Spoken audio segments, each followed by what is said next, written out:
नमस्कार। The dramatic art and design association की तरफ से मैं गोविंद सिंह यादव आज एक बार फिर आप सभी का स्वागत करता हूं इस गपशप प्रोग्राम में। आज हमारे बीच हैं संतोष एम मिश्रा जी, जिन्होंने अपनी शुरुआत थिएटर से की और उसके बाद आप बॉम्बे गए और वहां आपने सीरियल, वेब सीरीज, फिल्म में as a writer, as a director काम किया। तो चलिए आज उनसे मिलते हैं, थिएटर के बारे में, फिल्म के बारे में, वेब सीरीज के बारे में जानते हैं, बातें करते हैं कि जब वो काम कर रहे थे तो उनको कैसा अनुभव रहा, किस तरह के अनुभव रहे, क्योंकि उनको काम करते हुए बॉम्बे में 20 साल हो चुका है। उससे पहले वो थिएटर किया करते थे। तो चलिए मिलते हैं संतोष एम मिश्रा जी से।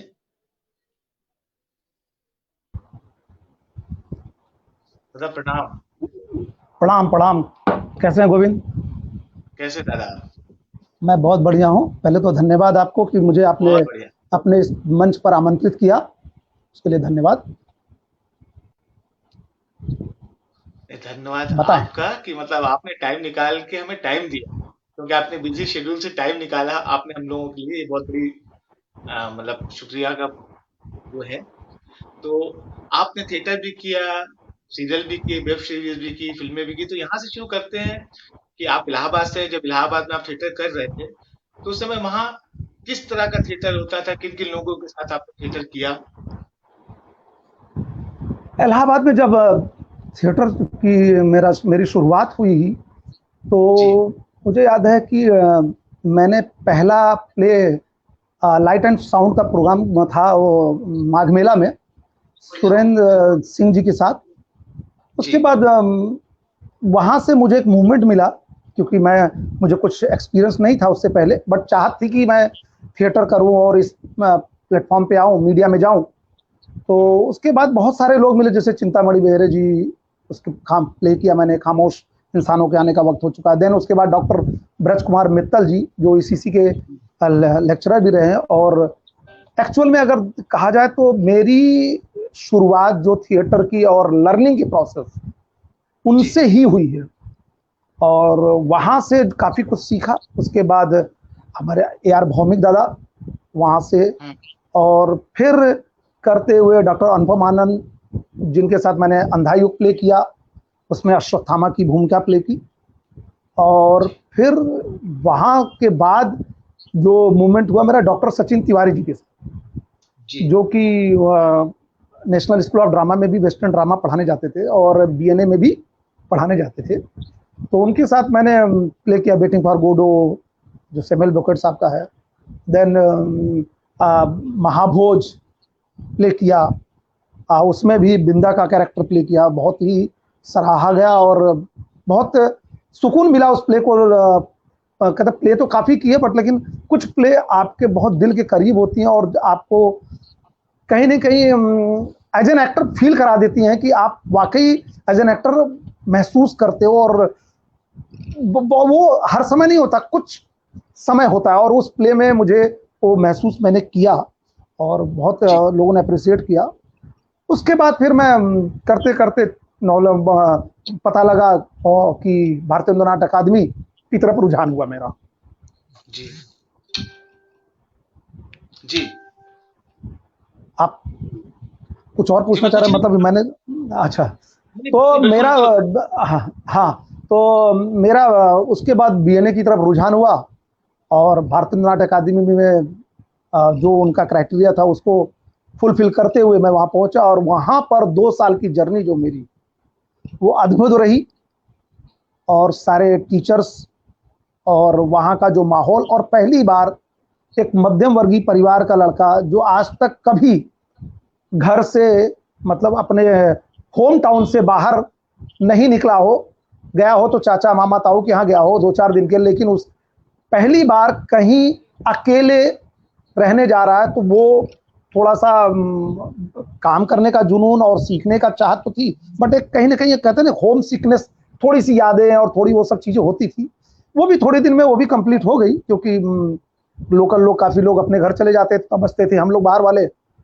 तो धीरे धीरे वो भी 2-4 हफ्तों में वो भी हो गया, और बहुत ही आनंद आया वहाँ पर मुझे, और 2 साल की जी ट्रेनिंग फुलफिल की। और मैंने वहां पर कहा जाए तो बैक बैक कह सकते हैं, बैकग्राउंड में जैसे होता makeup, light, costume, direction, set, props, इन पर ज्यादा ध्यान दिया। क्योंकि एक्टिंग तो ऑलरेडी मैं बाहर कर ही रहा था, मैं करके भी आया था, अच्छे से प्ले करके आया था, और अच्छे मेन रोल्स भी मैंने किए थे, तो किए थे। बट लेकिन मेरा फोकस था कि मैं वहां जाकर ज्यादा से ज्यादा सीख सकूं। उन सारे विधाओं में मैं घुसता था, चाहे वो जी स्टेज मैनेजर के रूप में हो, चाहे एज एन एक्टर जो मिलता था वो भी करते थे। बट उसके अलावा मेरा फोकस था कि एक ही चीज ना करूं, मैं और भी चीजों में इन्वॉल्व हो सकूं, और उसका बेनिफिट मुझे बहुत मिलता है। जी। तो मतलब 2 साल मतलब सब कुछ करते कराते कंप्लीट होते हैं, फिर आप उसके बाद इलाहाबाद वापस गए। तो हाँ, वहाँ जाने का उद्देश्य क्या था? मतलब कि वापस जाके इलाहाबाद में काम करना,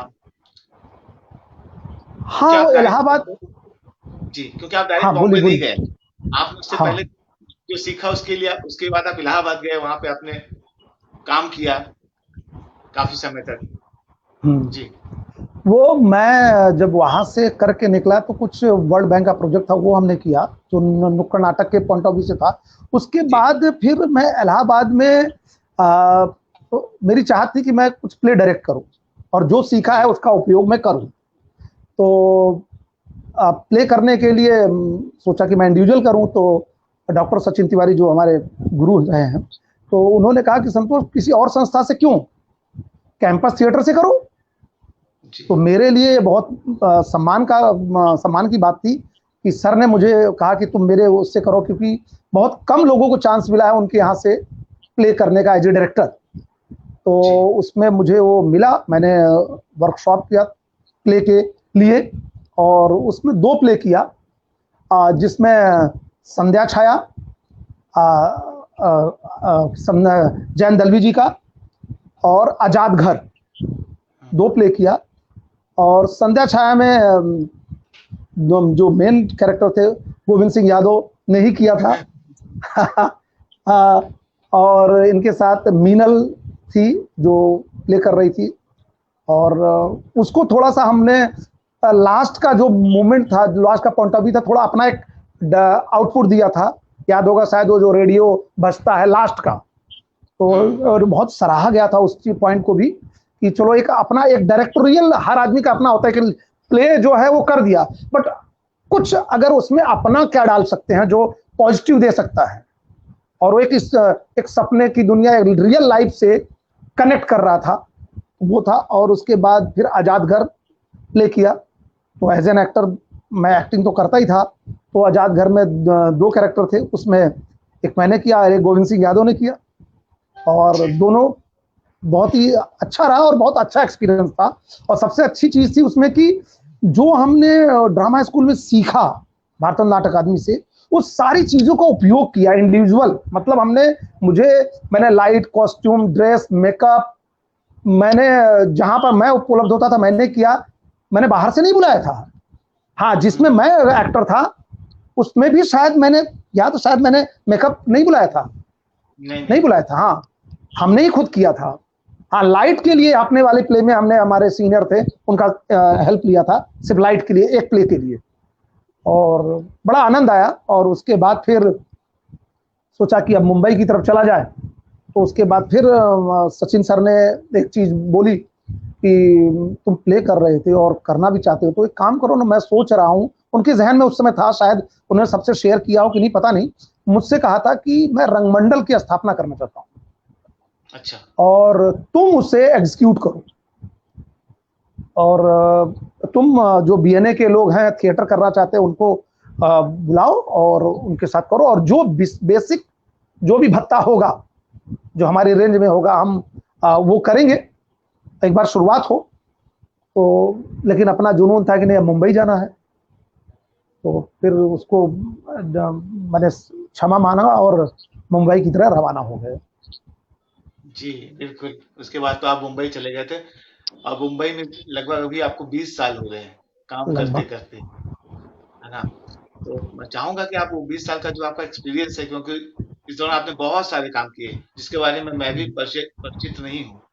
जैसे आपने सीरियल किए, वेब सीरीज की, फिल्में की, तो उसके बारे में जरूर बताएं कि फिर वो 20 साल में क्या क्या हुआ, कैसे किया आपने।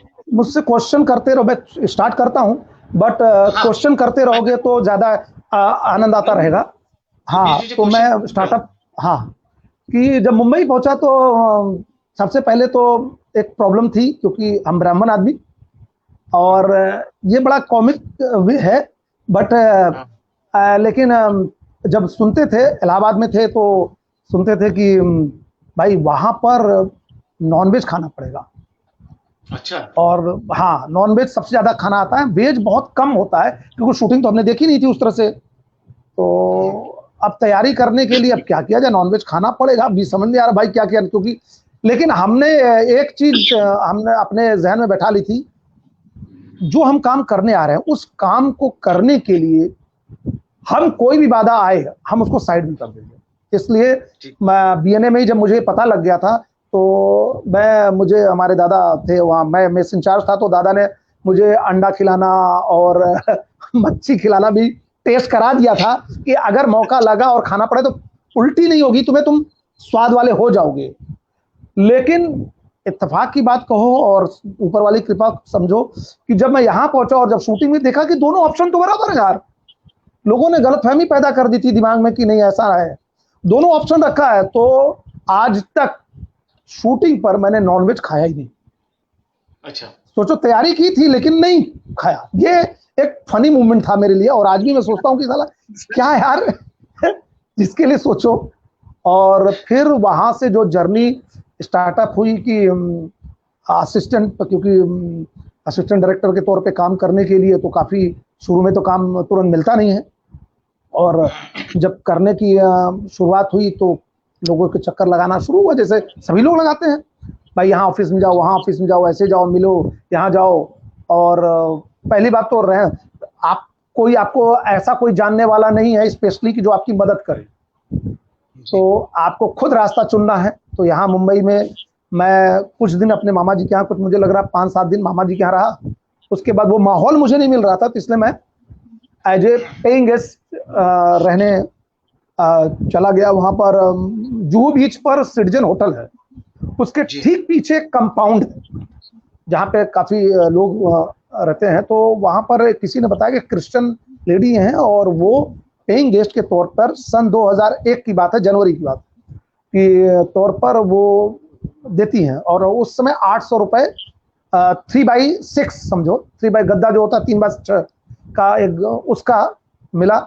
और वही मेरा रूम था। 3x6 में आप अपना थाली रखो, कपड़ा रखो, बैग रखो, सो चाहे जो कर रहे करो, वही था। और उसमें 4 कैरेक्टर और लोग भी थे जो शेयर करते थे, और बाकी बाहर खाना पीना बाहर होता था। बट उस दिनों में एक चीज समझ में आई थी, क्योंकि कुछ लोगों ने मुझे बताया था कि भाई अपने आप को जितना सेव करके रखोगे, ज्यादा दिन टिकना है, तो शुरू से ही लेविश वे में मत जाना। आपके पास पैसे हो या ना हो, दोनों में आप जितना बैलेंस करके चलोगे, उतना थोड़ा स्ट्रगल होगा शायद, बट लेकिन आपके जब बैकिंग सही होती है आपके मनी से रिलेटेड, तो आप ज्यादा दिन तक वर्कआउट कर सकते हो। ये खासकर मिडिल क्लास लोगों के लिए स्पेशली। तो हम जी, लोग तो मिडिल बिल्कुल। क्लास वाले ही लोग, तो बिल्कुल। काफी समय जहाँ पैदल चल सकते थे वहां पैदल चलते थे, और लगता था कि नहीं यार इतना दूर से बस चल रहे हैं, तो वहां बस पकड़ते थे, जिससे कि कम पैसे में ज्यादा काम हो सके अपना। जी। और वो करते करते फिर बालाजी ज्वाइन किया, और बालाजी में एज ए असिस्टेंट। उस समय लोगों को मतलब कहते हैं कि बालाजी में, क्योंकि सास भी कभी बहुत ही सीरियल चल रहा था और कुसुम सीरियल चल रहा था, तो वहाँ पे मैंने ज्वाइन किया। और बड़ा मतलब अप्रिसिएशन मिलता था जब काम बहुत शुरू, मेहनत के मामले में मैं कभी भी चूकता नहीं था। एक ही चीज हमारे पास मेरा थॉट प्रोसेस था, और मुझे जो मैंने कहा था कि मेरे पहले गुरु डॉक्टर ब्रज कुमार मित्तल जी, उन्होंने बोल दिया था, और उनकी मैंने लकीर अपना उनके शब्द पकड़ रखा था कि तुम्हारे पास सिर्फ तुम्हारा अपना अपनी मेहनत है, बस। बाकी ऐसा नहीं है कि तुम बहुत पैसे वाले हो, बहुत सारा चीज लेके आए हो, एक नॉर्मल फैमिली के हो, तो कभी भी उस चीज से चूकना मत। जी, बिल्कुल। और उस चीज को मैंने पकड़ लिया था। और मुझे मालूम है कि मैं वहाँ पर काम करता था, मान लीजिए असिस्टेंट का या प्रोडक्शन डिजाइनर का या कुछ और के तौर पर।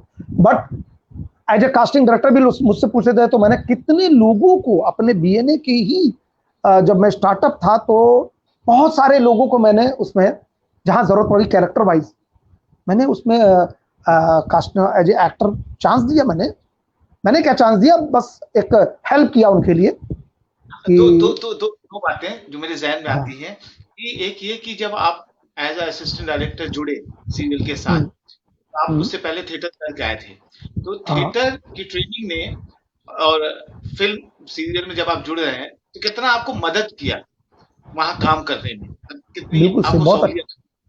बहुत अच्छा क्वेश्चन है। मुझे याद है कि मैं सीरियल कर रहा था तो असिस्टेंट के तौर पर अनुराग बासु जी को ज्वाइन करने वाला था, और एज ए असिस्टेंट मुझे पता लगा वो कर रहे हैं सीरियल।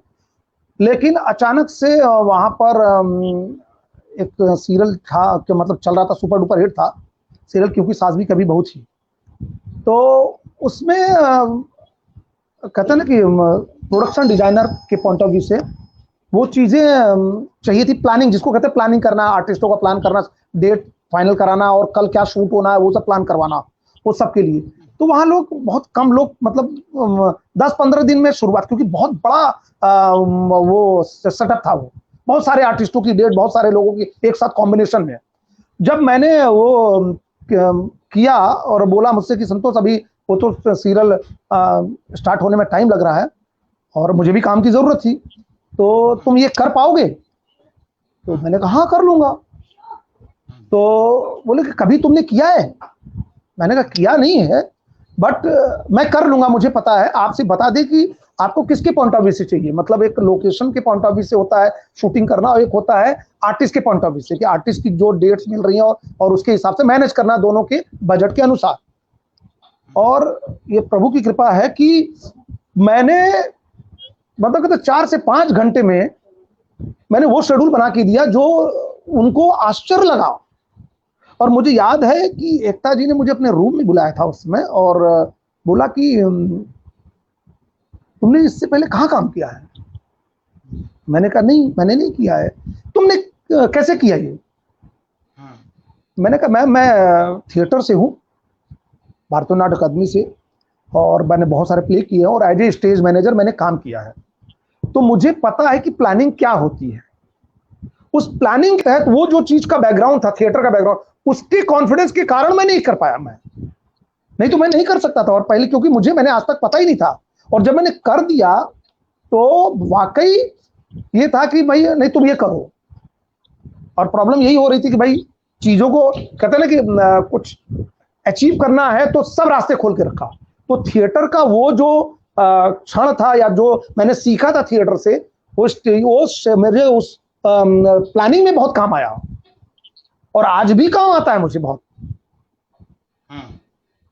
तो no doubt theatre theatre no ये कह सकते हैं थिएटर एक थोड़ा सा एक्सप्रेस वाइज थोड़ा सा लाउड है, और अपना जो मीडिया है, फिल्म एंड टीवी मीडिया जो है, वो बहुत ही नेचुरल है कि क्योंकि ये यहाँ पे एक एक चीजें जो हमको लग रहा है नहीं पकड़ पा रहा है, लेकिन कैमरा सब पकड़ लेता है। इसीलिए बोला जाता है कि बहुत ही रियलिस्टिक वे में करो। लेकिन थिएटर में अगर हमें बोला पड़ता है कि जैसे कि मैं अभी आपसे बात कर रहा हूँ, तो बात करने की बोला जाए कि जैसे मुझे थिएटर में बोलना पड़ता है कि भाई थोड़ा सा एक्सप्रेस करो, तो मैं ये कैमरा पॉइंट ऑफ व्यू से इतने से ओके हो जा रहा है। बट अगर वही क्योंकि लास्ट रो तक पहुंचाना है तो हमें एक्सजरेट करना पड़ता है बॉडी को, कि थिएटर में करना पड़ता थोड़ा सा लाउड, तो हमें चेहरा, आंखों, जेस्चर, पोस्चर का भी हम प्रॉपर इस्तेमाल करते हैं। लेकिन अपने अपने उसमें उसको इस्तेमाल वहां भी होता है, बट लेकिन कहते हैं भाई थोड़ा सा कंट्रोल, जो कि क्योंकि ये क्लोजअप मीडिया है, और अगर फिल्म में जाते हैं तो वो भी, बट लेकिन एक एक चीजों को पकड़ में आता है ना, कि आपके छोटे छोटे जेस्चर्स, छोटी छोटी चीजें पकड़ में आती है। इसलिए यहाँ का मीडिया और थिएटर मीडिया में सिर्फ अंतर जो मैं समझ में आता है, एक्सप्रेस करने का तरीका को कंट्रोल करना पड़ेगा, और उधर थोड़ा सा ज्यादा ऐड करना पड़ता है परसेंटेज वाइज, बस, और कुछ नहीं अंतर है। मतलब एक तरह से वहां पे हम फ्री ज्यादा होते हैं, यहाँ पे फ्री कम होते हैं कि नहीं नहीं, यहाँ हमें बल्कि लिमिट सीमित हाँ बोलिए। करना पड़ता है ना। मतलब मैं जानना चाह रहा हूँ कि यहाँ हमें हाँ कैमरे के हिसाब से अपने को सीमित करना पड़ता है, क्योंकि वो बहुत कुछ पकड़ता है। वहाँ हाँ पे ऑडियंस दूर बैठी होती है, तो आप हाँ ज़्यादा भी करेंगे तो पकड़ में कम आता है। हाँ, बिल्कुल सही बोला वहां पर। तो ये बहुत अच्छी चीज थिएटर के पॉइंट ऑफ व्यू से है, लेकिन उसका माइनस पॉइंट भी यहाँ पे है, क्योंकि इसका डिफरेंस बहुत सारे एक्टर को बहुत टाइम लग जाता है समझने में। उनको लगता है मैं थिएटर में तो बहुत कुछ अच्छा किया यार, इतना नाम था, इतना अच्छा एक्टर माना जाता था, ये सब कुछ करता था, यहाँ आके बोल रहे हैं क्या कर रहा है यार तू, लिटरली यहाँ आके बोल रहे क्या कर रहा है भाई, ये क्या कैसे कर रहा है, इतना लाउड मत करना भाई। तो उनको उसका, क्योंकि वो उनको कोई बताया नहीं, या वो समझने को तैयार नहीं है, या समझना नहीं चाहते हैं, या फिर अपना होमवर्क नहीं किया उन्होंने, जो इन दोनों के बीच का चीज कर ले जाता है। वो देखिए, जैसे अभी देखिए इरफान भाई ने कितना थिएटर किया, मनोज वाजपेयी साहब ने कितना थिएटर किया, नवाजुद्दीन भाई ने कितना किया, बट आज उनको देखिए रियलिस्टिक एक्टिंग कितनी गजब की करते हो, मतलब लगता ही नहीं कि वो एक्टिंग कर रहे हैं। क्यों? क्योंकि उन्होंने ये जो अपना मीडिया है उसको बहुत ही बारीकी से समझ लिया। जी। और अब थिएटर में भी बहुत ही नेचुरल होने लगा है। पहले और अब में अगर देखा जाए, 15-20 साल पहले और आज में देखा जाए, तो आप तो थिएटर करते रहे लगातार, तो बहुत ही नेचुरल होने लगा पहले से। ये तो है। पहले और अब में क्योंकि कॉर्डलेस माइक आ गए हैं, माइक की सुविधाएं काफी हो गई हैं। पहले होता तो ऊपर माइक लगा, इधर लगाए तो वो थ्रो करने के लिए पहुंचाना में भी होता था। तो वो धीरे धीरे अपग्रेड वर्जन होने लगा है, तो नो डाउट उसका फर्क तो पड़ता है। हाँ, मतलब ये तो है कि मतलब थिएटर और फिल्म में जब आप जाते हैं तो मीडिया में फर्क आता है। बहुत कुछ चीजें सपोर्ट तो करती है, लेकिन बहुत सारी चीजों को आपको कंट्रोल भी सीखना पड़ता है कि कैमरे बिल्कुल की है, भाषा अलग है और थिएटर की भाषा अलग है। बिल्कुल अच्छा, सही दूसरी बोल चीज रहे आपने एक बात कही थी, कास्टिंग। आपने बहुत हैं। सारे हाँ लोगों की कास्टिंग की, तो वो भी एक प्रश्न है कि मतलब जब हम थिएटर से वहां जाते हैं तो क्या सहूलियत होती है हमें कास्टिंग करने में, क्योंकि थिएटर में हमें आदत पड़ जाती है स्क्रिप्ट पढ़ने की, कैरेक्टर हाँ एनालिसिस की। तो जो नया आदमी कास्टिंग करता है और एक थिएटर से जाके, एक इंस्टीट्यूट से जाके करता है, तो उसमें क्या अंतर पता है आपने? वो क्योंकि आपने जब किया तो आपने बहुत कुछ, आपके लिए आसान रहा होगा। हाँ, वो क्या होता है कि आसान भी है और थोड़ा सा मुश्किल भी हो जाता है। मुश्किल कैसे हो जाता है और आसान कैसे? कि जो आसान है जी। कि हमें पता लग जाता है यार ये बारीकी है, और मुश्किल जी। है कि हम ज्यादा बारीकी में चले जाते हैं। हम्म। हम ज्यादा बारीकी में चले जाते हैं, क्योंकि नॉर्मल लोग जो आ रहे हैं एवरेज वाइज डायलॉग बोलते हैं और बात करते हुए और बेसिक जो उनका होता है वो करके ओके हो जाते हैं। बट जी। हमें पता है कि यार इसमें तो बॉडी लैंग्वेज भी चाहिए, इसमें जेस्चर भी चाहिए, इसमें एक्सप्रेशन वाइज भी और बेटर हो सकता है। ये तो जी। सिर्फ कैमरे के लिए क्लोज में ऐसे खड़े होकर के पूरा डायलॉग बोल दिया, बहुत ज्यादा थोड़ा थोड़ा ये हिला दिया, इतने बार हो गया। बट हमें लग रहा है कि थोड़ा और बेटर हो सकता है। तो हम कई बार कई एक्टर, मुझे याद है कि कई एक्टर जो जो अच्छा चाहते थे, अपने आप को चांस ज्यादा मिल रहा है उनके लिए तो बहुत खुश होते थे। और कुछ एक्टर जो बेसिक कहते हैं ना कि कभी कुछ ट्रेनिंग नहीं लिया, कुछ सीखा नहीं, या फिर सिर्फ शक्ल अच्छी और सब चीज करके पहुंच गए, तो उनको प्रॉब्लम होती थी। क्यों? क्योंकि हम बोलते थे सर एक काम करिए, दूसरा टेक करिए, तीसरा करिए, इसको एक काम करिए, इस वे में करके दिखाया है तो एक काम करो, उसको थोड़ा सा दूसरे रस में करके दिखाओ। अच्छा, इसमें क्योंकि मैं कोशिश करता था कि जो एक्टर आया उसका चुनाव हो जाए, अगर उसके अगल बगल है तो उससे क्या होता था कि अपने ऊपर क्वेश्चन मार्क भी नहीं हो, तो उसकी रेंज समझने के लिए कि यार ये कॉमिक वे में क्या कर सकता है, या इसका बॉडी लैंग्वेज, अगर चेहरे का भाव थोड़ा सा एग्रेसिव है तो उस रूप में अगर करता है तो इसको कितना पॉजिटिव सपोर्ट मिलता है, ये नॉर्मल अगर करता है तो कितना सपोर्ट मिलता है। तो उससे कुछ लोग बहुत धन्यवाद बोल के जाते थे, और कुछ लोग कहते थे यार यार इतना टेक कौन करवाता है, वहां तो एक में ही हो जाता है, ये 3-3 4-4 बार करवाते हैं। तो डिपेंड ऑन यही यही बात होती है कि समझ वाली बात है कि कौन किस तरह से ले रहा है उसे। नॉर्मली थिएटर में करते हैं रटा रटाया बोल के जाते हैं, क्योंकि आदत पड़ी हुई है रटा रटाए की, और यहाँ पे दिया जाता है ऑन द स्पॉट कि सर ये लीजिए, इसको आप बोल के बताइए। आपको 5 मिनट में याद करना है 8-10 लाइन 15 लाइन जो भी, तो कई बार कुछ लोग स्पॉन्टेनियस याद कर लेते थे और कई लोगों को बहुत टाइम लग जाता, क्योंकि आदत ही नहीं पड़ी ना। तो धीरे धीरे धीरे वो सब आदतें तो बन जाती हैं, क्योंकि कोई भी अगर देखा जाए तो कोई भी प्रोसेस में जाता है तो सीख जाता है। और वही लोग जो पहले प्रॉब्लम होती थी वो आज बहुत अच्छा काम कर रहे हैं। बिल्कुल। तो आपने पूर्ण रूप से कौन सा सीरियल पहली बार डायरेक्ट किया और आपका क्या हाँ एक्सपीरियंस रहा? क्योंकि असिस्ट करना उसका पूर्ण रूप से करना हाँ। As a director. मुझे याद है कि मैं एक 2001 से कायदे से बोला जाऊं तो मैं पहुंचा तो स्टार्टअप हुआ, और 2002 में मैं सीन डायरेक्ट करना चालू कर दिया था। मतलब कहते हैं ना, 2002 में, मतलब 1.5 साल के अंदर ही मैं, 1.5 साल ज्यादा बोल रहा हूँ, बल्कि हो सकता है 1 साल के अंदर ही मैं एक सीन, छोटे छोटे कट्स ये लेना चालू कर दिया था। बट फिर 2003 की शुरुआत, 2003, हाँ 2003 की कुछ मार्च अप्रैल, मतलब यानी 2.25 साल या 2.5 साल में इंडिपेंडेंट प्रोजेक्ट मुझे मिला। और जूही, ईटीवी उर्दू पे आता था जूही। जूही।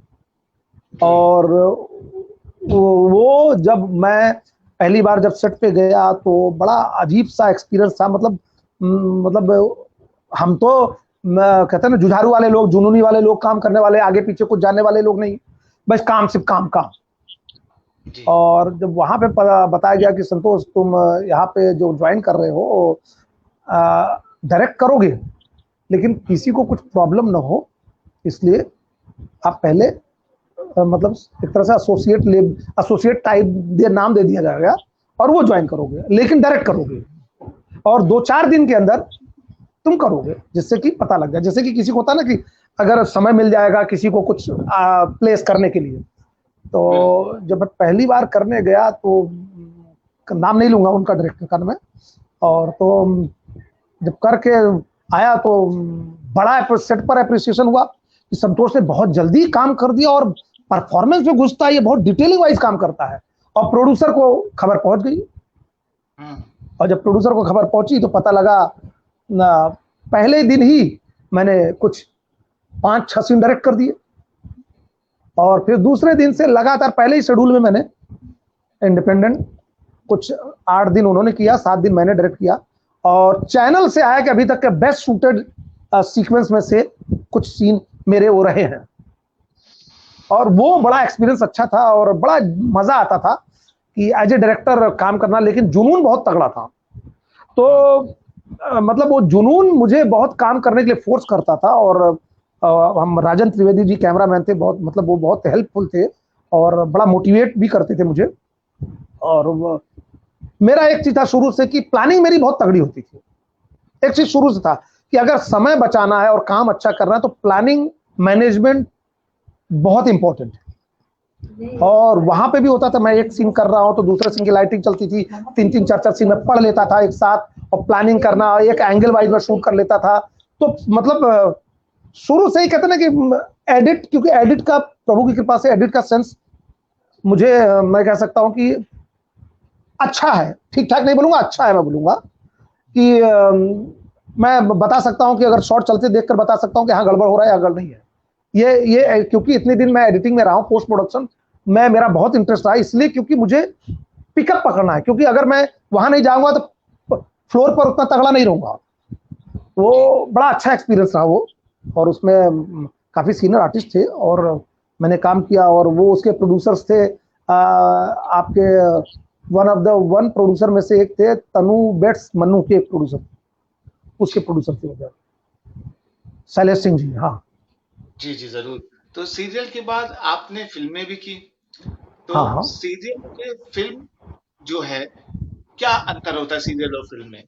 क्योंकि और एज़ अ डायरेक्टर आपको क्या-क्या एक्सपीरियंस हुआ सीरियल के बाद फ़िल्म में जाना और फ़िल्म करना? देखिए, जैसे जब मैं यहाँ आया था मुंबई, तो मुझे रामू जी के यहाँ काम करने का मौका मिल रहा था, लेकिन टाइम लग रहा था। और जी, प्रॉब्लम ये थी कि जब नया नया कोई आता है तो छटपटाहट बहुत होती थी, जल्दी काम पाए, जल्दी शुरू हो जाए, जल्दी काम आए, जल्दी करे, तो जिससे कि घर में बता सके भाई हाँ काम चालू हो गया है, मतलब कुछ कर रहे हैं। तो उस समय रामू जी के यहाँ मैं फिल्म ही, मेरा शुरू से था फिल्म करना, लेकिन कहते हैं ना कि नियति का खेल है अपना। तो जी। वो फिर उसमें टाइम लग रहा था, मैं फिर सीरियल में ज्वाइन कर गया। बट फिर जैसे ही मैंने ये सीरियल डायरेक्ट किया, फिर से अंदर से फिर से जिज्ञासा हुई कि नहीं यार, सीरियल तो कर रहा हूँ, सब कुछ ठीक है, लेकिन फिल्म करना है।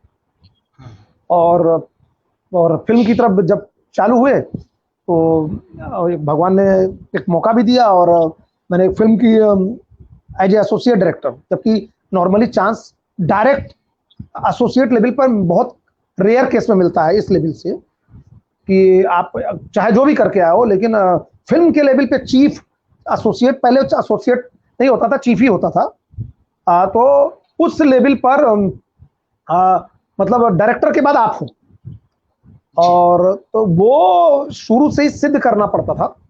और मैंने पैसे को ध्यान नहीं दिया कभी। आज भी मैं अगर उस पैसे की बात करूं तो मैंने वो सिर्फ काम करना था, इसलिए मैंने वो जोड़ा। और उससे ज़्यादा मैं सीरियल्स में उससे ज़्यादा पैसा कम मैंने मतलब मेरी मैंने उठाया या कमाया समझिए।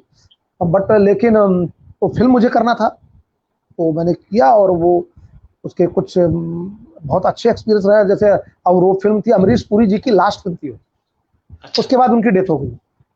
जी। बल्कि हमारी फिल्म की पूरी डबिंग भी नहीं कर पाए थे वो। हम्म। उसमें राहुल देव, मिथुन चक्रवर्ती दादा,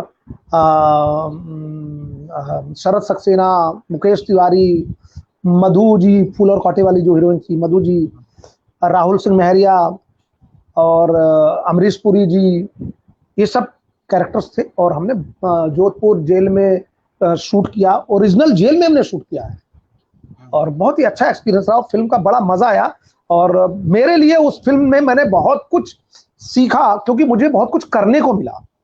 और जब करने को मिला तो मैंने बहुत कुछ सीखा, और फुल मतलब लिटरली बोल सकते हैं कि वह उस फिल्म को करते करते बैकग्राउंड में इतना तक होने लगा था, मुझे भी नहीं पता था।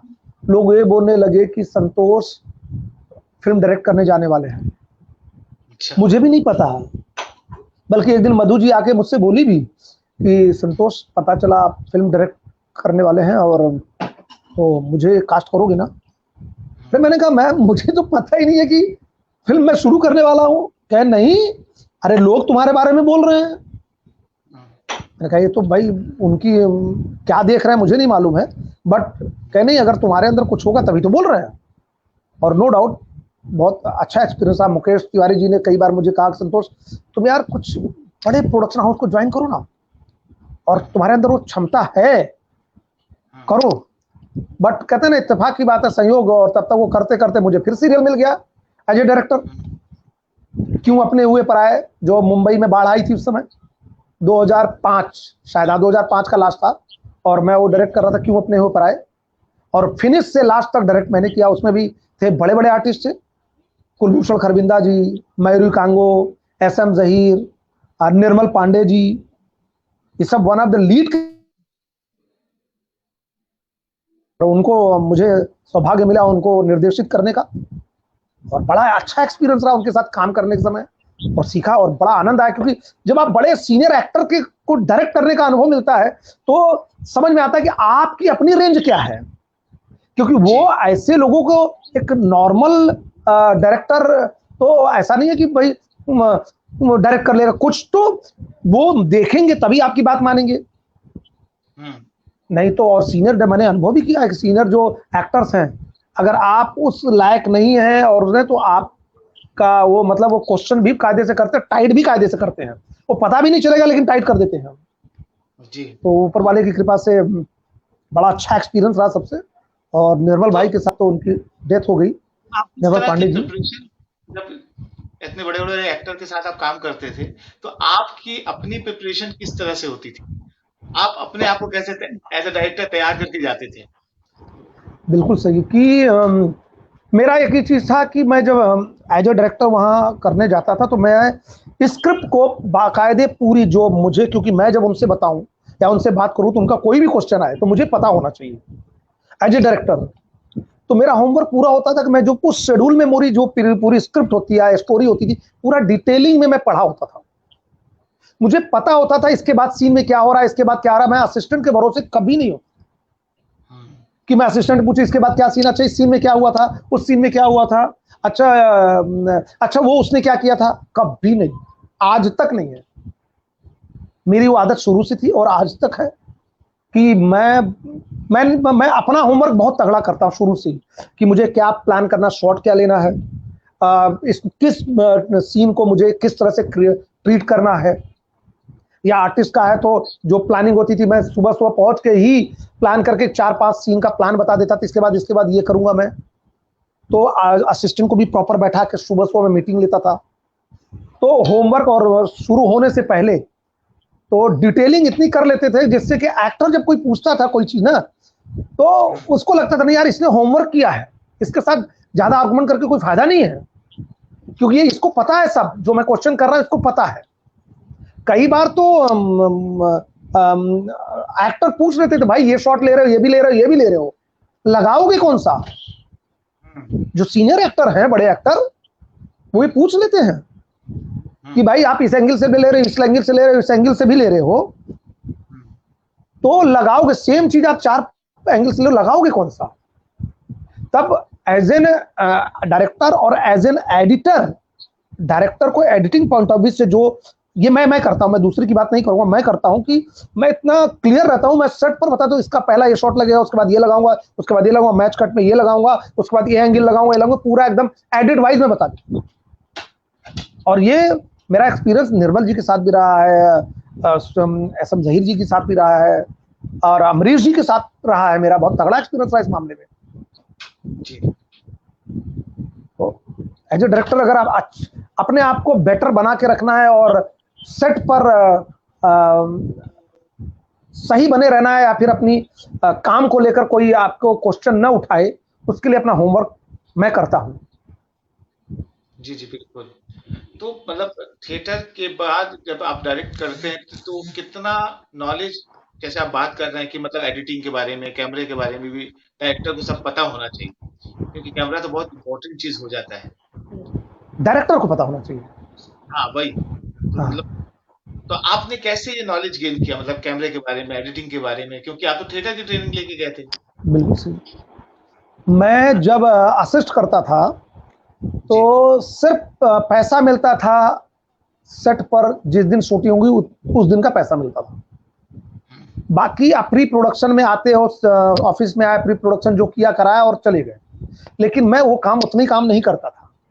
मैं अपने डायरेक्टर्स के साथ कोऑर्डिनेट में रहता था। अपने चीफ, जो मैं जब चीफ नहीं था तो चीफ में भी उसको बोलता था कि भाई तुम अपना करो, मैं एडिटिंग में जाता हूँ। और एडिटिंग में जाकर वहां बैठता था और एडिट लाइनअप करवाता था, कि सीखता था कि ये शॉट लिया है डायरेक्टर ने तो क्यों लिया है, तो लाइनअप करता हूं। मैं बैठ के पीछे बैठ करके घंटों देखता था मैं, ये कैसे कर रहे हैं। कई बार तो मुझे याद है कि कई बार कुछ लोगों ने ऑब्जेक्शन उठाया था कि यार ये समय से पहले, क्योंकि उस समय शुरुआती दिन थे, कि यार ये खाने से, लंच के टाइम से पहले ही पहुंच जाता है, लग रहा है ये स्ट्रगलर लोग हैं, लंच करने के लिए आ जाते होंगे, कि भाई आप एडिटिंग में जा रहे हैं। लिटरली मैं वो लंच टाइम छोड़ करके फिर आता था, या लंच टाइम पे आता ही नहीं था, उसके बाद आता था, और मैं फोन करके मैं आ जाऊंगा दादा, एडिटर को बोलता था दादा मैं आ जाऊं। बोलते क्या कर रहे हैं? मैंने, मैं सिर्फ बैठा रहूंगा, आपका सिर्फ देखता रहूंगा बस, आप कैसे काम करते हो देखता रहूंगा बस, और अगर मुझे कुछ लगेगा तो मैं आपसे क्वेश्चन करूंगा, उसको आप मुझे नॉलेज देते रहना। और जब मैं अपना कई बार को, और ये सिर्फ ज्यादा दिन नहीं, 1 हफ्ते के अंदर मैं फिर एडिट करवाने लगा। जब एडिट करवाने लगा तो डायरेक्टर कई बार मुझे सिर्फ नहीं ले जाते थे, मैं बोलता था सर मुझे लेके चलो ना, अब तो मैं पीछे बैठा रहूंगा ना सर। तो फिर मैं उनसे क्वेश्चन करता था, सर मैंने ये शॉट लगवाया था, आपने ये लगवाया, तो उसका क्या रीजन है?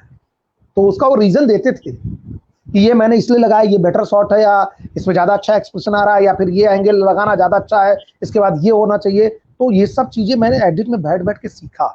लोकेशन रैकी बिल में जाता था, मुझे एक पैसे नहीं मिलते थे, बोलता रहा हूं उसके लिए, कि मैंने सीखने के लेवल पे पैसे को ध्यान दिया ही नहीं कभी। इसीलिए मैंने हर तरह का काम किया, वो चाहे क्राइम का हो, क्राइम का काफी काम किया मैंने, चाहे माइथो में हो, चाहे सोशल हो, चाहे कॉमिक हो, मैंने हर तरह के शो में, किसी में एज ए डायरेक्टर काम किया, किसी में सेकंड डायरेक्टर काम किया, किसी में एसोसिएट लेवल पे काम किया। बट सीखने की मेरी चाहत हर जगह बनी रही। इसलिए आज मुझे किसी भी विधा का काम करने को बोला जाए, मुझे कहीं कोई गुरेज नहीं है।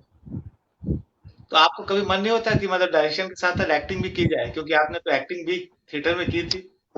हाँ नहीं, मैं कभी होता है, कभी बार कुछ एक्टर्स होते हैं तो ये लगता है कि यार अगर कुछ ऐसा रोल मिले जो मेरे ऊपर सूट करता और उसमें बहुत ही चैलेंजिंग लगे मुझे और कोई उस लायक समझेगा, और वो भी खासकर सीरियल्स में कोशिश है कि नहीं फिल्म के लेवल पे हो या कुछ वेब सीरीज की पॉइंट ऑफ व्यू अच्छी इसमें हो, तो आगे शायद शायद सोचें और कभी कोई उस लायक समझे कि भाई यार ये लुक में इनको लेना चाहिए और नो डाउट अच्छा होगा, विश्वास दिखाएं तो नो डाउट, क्योंकि एज एन एक्टर उसका वो तो है ही अंदर और उसका उपयोग हम डायरेक्शन में करते हैं। और ये सबसे अच्छी चीज है, मैं अनुभव करता हूं कि एज एन एक्टर काम करने के बाद एज एन डायरेक्टर जब मैं काम करता हूं एक्टर के साथ, और कोई एक्टर जब रिजिड होता है किसी मूवमेंट को लेकर या किसी डायलॉग को लेकर या फिर किसी पॉजेस को लेकर और उससे वो चीज फील नहीं आती है, तो मैं वो खुद फील करके देखता हूँ कि यार मैं एज एन अगर एक्टर वो मूव कर रहा हूँ तो क्या मुझे वो रुकावट आ रही है, क्या मुझे वो प्रॉब्लम कर रही है। जब नहीं करती तो मैं बताता हूँ यार देखो मैंने चला लग आपने यहाँ पर पॉज शायद गलत कर दिया, इस जगह पॉज लेते तो शायद बेटर मूवमेंट मिलता, या फिर यहाँ पर गड़बड़ लग रहा, तो उसका बहुत मुझे फायदा होता है और अच्छा भी लगता है और डिटेलिंग करने में बड़ा मजा आता है। एज एन एक्टर इमोशन को समझने में मजा आता है और इमोशन निकलवाने में बहुत अच्छा लगता है। हालांकि उसके लिए बहुत मेहनत करनी पड़ती है नो डाउट, कि एक एक्टर जो कर रहा है और उसको पता है यार हो जा रहा है, लेकिन कहीं और करता होगा तो वो एवरेज निकल जाता है, लेकिन जब हम अपने साथ करता है तो उसको थोड़ा मेहनत करना पड़ता है, जब मेहनत करना पड़ता है। लेकिन जब एडिट के बाद जब देखता है तो बोलता नहीं सर, कई बार लोगों ने कहा thank you so much sir कि आपने मुझसे वो काम निकलवाया, और यही इतने ही थैंक यू मेरे लिए लगता है कि चलो यार एक सुकून देता है कि चलो यार मेहनत का ये थैंक यू जो है वो बहुत काम का है, फर्क अभी पड़ता है। तो बिल्कुल बिल्कुल फर्क तो पड़ता ही है। जैसे कि आपने पहले बताया कि स्टेज मैनेजमेंट बीएनए में सीखा, वो इकलौती जगह है जहाँ पे स्टेज मैनेजमेंट पढ़ाया जाता है। ना तो एनएसडी में पढ़ाया जाता है, ना किसी भी जो मुझे जहाँ तक पता है कि इंडिया में जितने स्कूल हैं वहाँ स्टेज मैनेजमेंट नहीं पढ़ाया जाता। लेकिन इकलौती जगह है बीएनए जहाँ पे एज ए सब्जेक्ट पढ़ाया जाता है, क्योंकि मैंने भी वहाँ पढ़ा है, वहीं से मैंने बिल्कुल, सीखा था। आपने तो और दोनों आज जगह पढ़ा है, एनएसडी भी किया है और बीएनए भी किया है। हाँ, तो एनएसडी में नहीं पढ़ाया जाता, वहाँ कोई सब्जेक्ट मतलब सब्जेक्ट में कुछ आता ही नहीं है स्टेज मैनेजमेंट। और हाँ जब मैं स्टेज मैनेजर हूँ, पेट्री का स्टेज मैनेजर हूँ, तो वहाँ जो सीखा वो बड़ी मदद मिली मुझे उससे।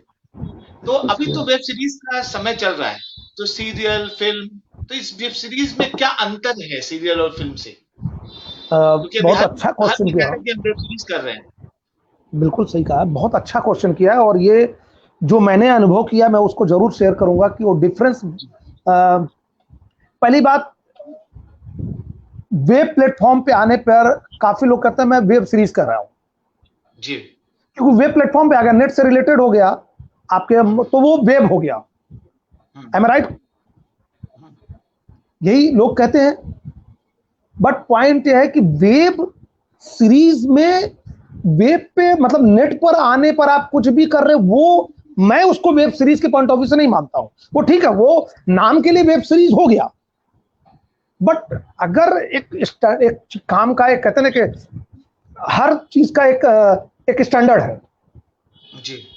भाई एक्टिंग तो सभी करते हैं ना, तो कोई कुछ भी कर देता वो भी एक्टिंग है, कोई दो डायलॉग बोल के चला गया वो भी एक्टिंग है, कोई कुछ भी करिकेचर कर रहा वो भी एक्टिंग है, बट हम किस तरह का काम कर रहे हैं। जी। तो अब जैसे बात करते हैं जो भी बड़े प्लेटफॉर्म है आपके ओटीटी के प्लेटफॉर्म जो है वो ये ऐसा प्लेटफॉर्म है कि जहां आप बहुत सारी बातें अपनी कह सकते हैं और बहुत ही रियलिस्टिक जोन के साथ, बहुत ही रियलिस्टिक अभिनय के साथ, रियलिस्टिक टेकिंग के साथ, और इमोशन यहां पर एक्टर को परफॉर्म करने का मौका भरपूर है। अगर वेब सीरीज एक्टर को यस, क्यों? क्योंकि ये एक बेसिक कंटेंट को आप जो भी नंबर ऑफ एपिसोड्स में आप लेके जाते हैं, तो वहां पे शॉर्ट टेकिंग सीरियल की तरह नहीं, झप झप झप झप वो नहीं है, या फिर स्मूथ नहीं, या फिर कंटेंट को पकड़कर, परफॉर्म को पकड़ करके, शॉर्ट को पकड़ के लाइट के साथ कॉस्ट्यूम, जिसको जो हम थिएटर की भाषा में जो जो भी अपना वेशभूषा, देन मेकअप जो है, जो भी अपने सारे जो है उन सब का डिटेलिंग कर सकते हैं अगर अच्छा काम कर, जेस्चर पोस्चर्स का यूज, जो हम कह रहे थे।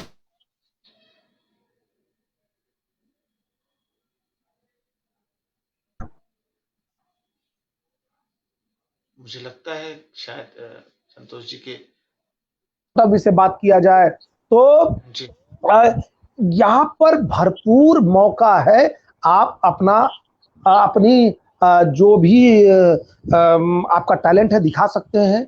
और सबसे अच्छी चीज जो मैं मानता हूं और मैं देख रहा हूं कि कई बार लोग बोलते हैं कि बड़ा नाम, बड़ा डायरेक्टर, बड़ा एक्टर, बड़ा प्रोड्यूसर, बड़ा कुछ नहीं भाई।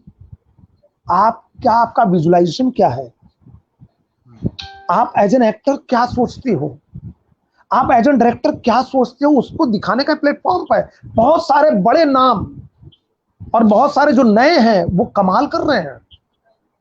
आप जजमेंट लेना है तो आप उनसे बात करके समझो कि उनका विजन क्या है।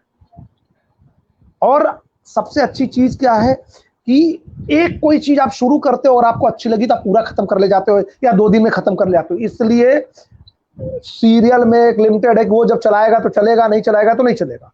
आप यहां आपकी मर्जी है, आप दूसरा भी देख लो, तीसरा भी देख लो, चौथा भी देख लो, और वहां पे खत्म तो कल का इंतजार करो। इसलिए डिजिटल प्लेटफॉर्म, वेब सीरीज ने मतलब बहुत सारे और डायमेंशंस खोले हैं, नए नए डायरेक्टर पैदा किए हैं क्योंकि वेब प्लेटफॉर्म पे सीरीज, यस वेब सीरीज आने वाला या फिर जो डिजिटल प्लेटफॉर्म बहुत सारे चैलेंजेस लेके आ रहा है बहुत सारे लोगों के लिए। सिर्फ मैं मानता हूं कि जो मेकर्स हैं उनको ये समझना पड़ेगा कि नए, ये पुराने और ये विचारधारा छोड़ दे क्योंकि पहले का था। अब आए टैलेंट क्या है, समझ क्या है उसको डिस्कस करें, विजन क्या है उसको डिस्कस करें। यहां नया पुराना कुछ नहीं है। आप कितनी समझ रखते हो उसके साथ आप आगे बढ़िए और देखिए, हो सकता है पुराने वाले से ये बंदा उससे ज्यादा अच्छा रिजल्ट देगा। क्यों? क्योंकि आज के समय में वो जुड़ा हुआ है और नए कंटेंट, नए नए जॉनर्स, नए नए चीजें आ रही जो आज और आपके हाथ में है। आप जो चाहे देखिए, बहुत ही कमाल का होने वाला है समय। ये बसंत कुमार शर्मा जी का एक क्वेश्चन है आपके लिए हाँ, कि सर, रीजनल लैंग्वेज के एक्टर को हिंदी में काम करना चाहें तो उसको क्या क्या तैयारी करनी पड़ेगी? देखो, रीजनल लैंग्वेज के एक्टर से कोई फर्क ही नहीं पड़ता। अगर देखा जाए दोस्तों, बहुत सारे लोग, जैसे हम, मैं यूपी से आया, कोई बिहार से, कहीं कहीं से आ रहा है, तो रीजनल लैंग्वेज का एक्टर कोई ऐसा है ही नहीं।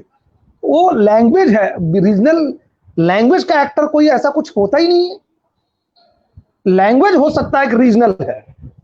तो अब आप, अगर आपको हिंदी में आना है तो अपने शब्द उच्चारण को क्लियर करें सबसे पहले, और जितना ऑब्जर्वेशन जितना अच्छा हो सकता है वो देखें, और जितने जो जिस जोन में जा रहे हैं उस तरह की काम देखें और वो कैसे कर रहे हैं वो देखें। और सबसे मेन चीज जो है डिक्शन जो है आपका, उसको सुधारने, चाहे जिस भी रीजनलिटी के आप हो, चाहे आप बंगाली, चाहे यूपी से हो, चाहे बिहार से हो, जहां से भी हो। तो अगर जिस बेल्ट का करने जा रहा है तो उस टंग टोन को तो पकड़ना पड़ेगा, तो उसको बेटर करें। और बाकी तो जहां का जो है वो थोड़ा बहुत तो फ्लेवर हल्का फुल्का रहता ही है, वो उसकी आइडेंटिटी भी समझ लें और हो सकता है वो उसकी ऑथेंटिसिटी भी बन जाती है कि दिख जाता है। जैसे अभी आप देखिए पंकज त्रिपाठी जी, वो करते हैं सारी चीजें, लेकिन एक कहीं ना कहीं एक टच तो मिलता ही है ना उनका भी, जो हल्का सा फ्लेवर मिलता है वो मिलता है, तो वो रहता है उसका, वो उसको अपना पॉजिटिव पॉइंट बना लेना हम। तो कोई वो प्रॉब्लम है ही नहीं इसका बसंत कुमार। सिर्फ अपना जो जुनून है और अपना जो जोश है उसको होश के साथ और प्लस अपना जानकारी और ऐड करें, ऑब्जर्वेशन के साथ अपनी चीजों को अपग्रेड करें। जिस फील्ड में जाना है उस पर फोकस करना बहुत इंपॉर्टेंट है। बाकी चैलेंजेस तो सबके साथ है दोस्तों। वो तो है, बिल्कुल है। एक अभी बैठे बैठे एक प्रश्न आया इसी प्रश्न से कि 2000 से या 2020 अभी चल रहा है, तो एज अ डायरेक्टर आप क्या बदलाव महसूस करते हैं? क्योंकि 2000 से 2020 तक में बहुत कुछ बदला है, टेक्नोलॉजी बदली है, सोच के तरीके बदले हैं। तो एज अ डायरेक्टर, जो नए डायरेक्टर्स आ रहे हैं, पुराने डायरेक्टर्स हैं, तो आप किस तरह का बदलाव महसूस करते हैं?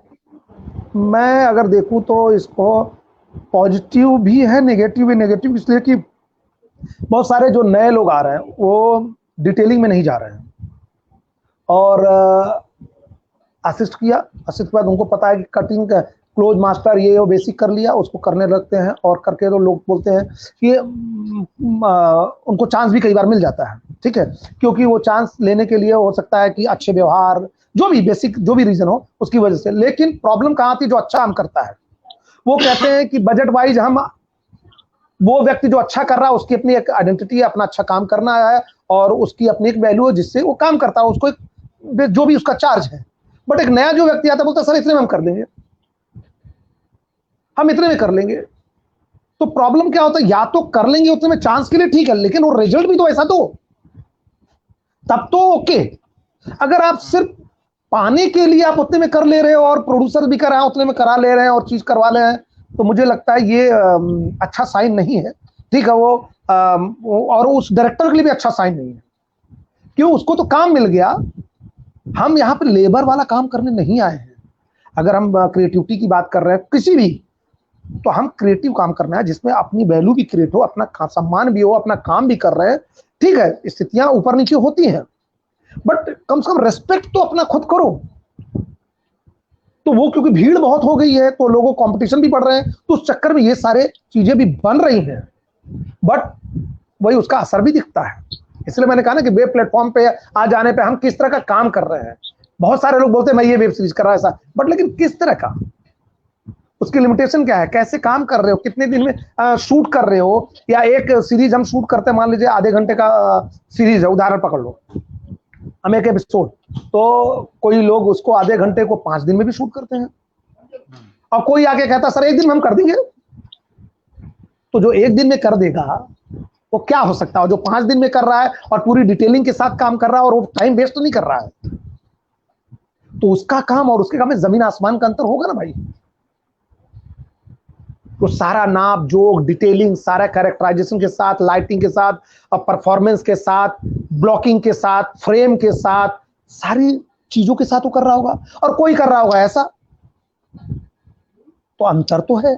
तो ये थोड़ी सी चीजें आई हैं। अब यहीं पे आता है कि प्रोड्यूसर को समझना होगा कि भाई क्या वाकई, हाँ कुछ ऐसे भी हो सकते हैं जो कि चांस पाने के लिए जेन्युइन है, उनको बहुत पता है, बट उनको अगर मौका मिलता है तो वो उनके लिए वेल एंड गुड है, और वो सिद्ध करते हैं वेल एंड गुड, वो काम अच्छा करके दिखाते हैं वेल एंड गुड, उनके लिए है, उनको मौका मिलना चाहिए। तो दोनों चीज है। जो आए दिन टेक्नोलॉजी चेंज हो रही है, आए दिन हाँ अगर एडिटिंग की बात करें, कैमरे की बात करें, तो हर चीज में चेंजेस आ रहे हैं और बहुत हाँ बड़े रूप से आते हैं कि आज बिल्कुल। ये चेंज हो गया, आज वो चेंज हो गया। तो डायरेक्टर कैसे मैनेज करता है वो चेंजेस को? क्योंकि उसके लिए भी तो चैलेंज हो जाता है, उसको समझना जरूरी है जो चैलेंजेस मतलब जो चेंजेस हो रहे हैं। देखो आप टेक्निकल लेवल पे बात कर रहे हो, टेक्निकल, किस बिल्कुल पॉइंट ऑफ व्यू से? टेक्निकल की बात कर रहे टेक्निकल। हैं, तो टेक्निकल अगर की बात कर रहे टेक्निकल की बात कर रहे हैं तो देखिए, हर काम का अपना एक जोन है। जैसे उदाहरण बात करते हैं कि हम क्या काम करने जा रहे हैं, फिल्म करने जा रहे हैं, फिल्म का बैकग्राउंड क्या है, टेक्सचर क्या है। वही मैंने बोला ना कि डायरेक्टर को इन सब चीजों के बारे में जानना बहुत जरूरी है। सिर्फ डायरेक्टर एक्शन कट बोल लेना और अच्छा व्यवहार मिलनसार हो जाना से ही अच्छा डायरेक्टर नहीं हो सकता, ये मेरा मानना है। वो जरूरी है, बट हम जो काम करने आए हैं उसका रिजल्ट क्या है, कि हमारा टेक्सचर क्या है, हम जो कैमरा यूज कर रहे हैं उसकी क्वालिटी क्या है, हमारा इस जो लेंस है, इस लेंस का डेप्थ, जो हम ब्लॉग बना रहे हैं इसमें ये वाला फ्रेम ज्यादा शूट करता है क्या, हम लाइट किस तरह का उपयोग कर रहे हैं। अगर लाइट कर रहे हैं तो लाइटिंग में सिर्फ हम कैमरामैन के भरोसे हैं या अपनी भी सेंस है। तो अगर अपनी सेंस है तो वो सोने पे सुहागा होगा। हम सिर्फ कैमरामैन के भरोसे रहेंगे तो कुछ भी कर देगा, हम करके चलाएंगे, हम तो सिर्फ एक्टिंग डायरेक्शन करके वही बताया ना कि शूट करके चले आए। तो मेरा मानना है कि अगर जो भी समय चीजें आ रही उसका बहुत डिटेल में, मतलब आपको लेंस बनाना नहीं है, जो डायरेक्टर को लेंस नहीं बनाना है, सिर्फ लेंस के बारे में जानकारी रखना है। ये फ्रेम है तो ये फ्रेम कितना ब्लॉक देता है, ये अगर मैं यहां आ रहा हूं तो मेरा कितना चेहरा आ रहा है, अगर मैं यहाँ आ रहा हूँ तो कितना आ रहा है, अगर मैं यहाँ आ रहा हूँ तो मेरे को यहाँ बर्न हो रहा है चेहरा, देखो इधर से बर्न हो रहा है या इधर से बर्न हो रहा है, तो वो हमें थोड़ा पीछे हट जाए, थोड़ा ऐसे कर ले, वो देखना पर समझना पड़ेगा बेसिक, जिससे कि हम कैमरामैन को भी बता सके भाई आउट फोकस हो रहा है, ये गड़बड़ हो रहा है, नहीं ऐसा नहीं, ऐसा करो। तो अपना होमवर्क करना, जितना जानकारी रखेंगे उतना अच्छा काम करेंगे और उतनी चीजों को समझेंगे, और अच्छी चीजों को देखना, जो भी अच्छी चीजें आ रही हैं, जिस जोन में हमें काम करना उसको हमें देखना पड़ेगा, और उस डिटेलिंग पर बात करना, ये बहुत इंपॉर्टेंट है। अक्सर लोग बात नहीं करते हैं उस डिटेलिंग को लेकर, चाहते हैं काम करना लेकिन बात नहीं करते हैं, और बात नहीं करेंगे तो पता कैसे चलेगा कि आप क्या चाह रहे हो और मैं क्या चाह रहा हूं, मेरी क्या समझ है, उसकी क्या समझ, उसमें क्या प्रॉब्लम थी और मुझे क्या करना है, या फिर उसमें गड़बड़ क्या था। वो बहुत पॉइंट है, ये मुझे ऐसा लगता है। नहीं नहीं, बिल्कुल सही बात है। आपने मतलब सीरियल, वेब सीरीज और फिल्म के अलावा आप लिखते भी हैं, तो ये लिखने की शुरुआत कहाँ से हुई, किस तरह से हुई, और आपने क्या लिखा है उसके बारे में भी थोड़ा बताएं। हाँ यार, ये बड़ा दर्द वाला क्वेश्चन, सच्चाई बोला जाए बहुत दर्द का क्वेश्चन है। और दर्द इसलिए है क्योंकि क्या हुआ कि मैं जूही जब डायरेक्ट कर रहा था, एक राइटर, बहुत अच्छा अनुभव था उनके साथ, तो बहुत वो लिख रहे थे, कर रहे थे, तो मैंने उनको एक उन्होंने मुझे एक कॉन्सेप्ट सुनाया, तो मुझे अच्छा लगा, तो मैंने कहा सर एक काम करते हैं, इसको मैं अप्रोच करता हूँ एज ए डायरेक्टर फिल्म के लिए, मैं दौड़ भाग करता हूँ। तो एक बार उनको लेके गया मैं, तो गए, फिर लेकिन उस दिन वो उपलब्ध नहीं थे प्रोड्यूसर जो जिसके थ्रू जाना था।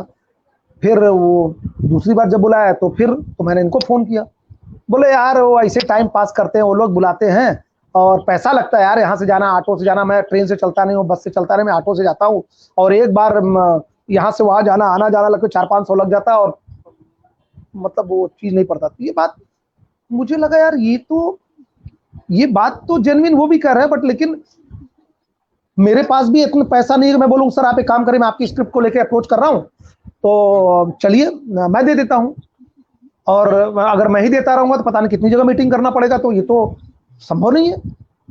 तब मेरे अंदर विचार आया कि नहीं यार, लिखना पड़ेगा, और वो विचार जो आया और लिखने की कोशिश की, ये सन 2004 की बात, और लिखने की कोशिश की, और लिखते लिखते फिल्म लिखी, और वन लाइन जब लिख लिया तो बड़ा अच्छा बना। और सच्चाई बोलूं, मुझे राइटिंग का एबीसीडी नहीं पता था कि कैसे इसको किया जाता है। इतना पता है सीन डायरेक्ट कर रहा हूँ, सब कर पता है, सीन होता है, ये करना है, लेकिन उसको कैसे पिरोऊं, कैसे उसको इनकॉर्पोरेट करूं, पहले क्या करें, स्टोरी तो लिख दिया, अब इसको डिटेलिंग कैसे की जाए, वो नहीं पता था। जो लेकिन दिमाग में आता था उसको लिखते जाते थे, और वो बनी, अच्छी बन गई। वन लाइन जब बन गई तो मैं कुछ लोगों के पास गया, तो जब वहां पे गया तो लोगों ने सुना मुझसे, तो बड़ा अप्रिशिएट किया। और मुझे याद है कि मैं उस वन लाइन को लेके गया था, अभी वो फिल्म है मेरी, तो ख्वाहिश के प्रोड्यूसर, जो मल्लिका शेरावत जी की जो फिल्म थी ख्वाहिश, उसके प्रोड्यूसर विवेक नायक जी,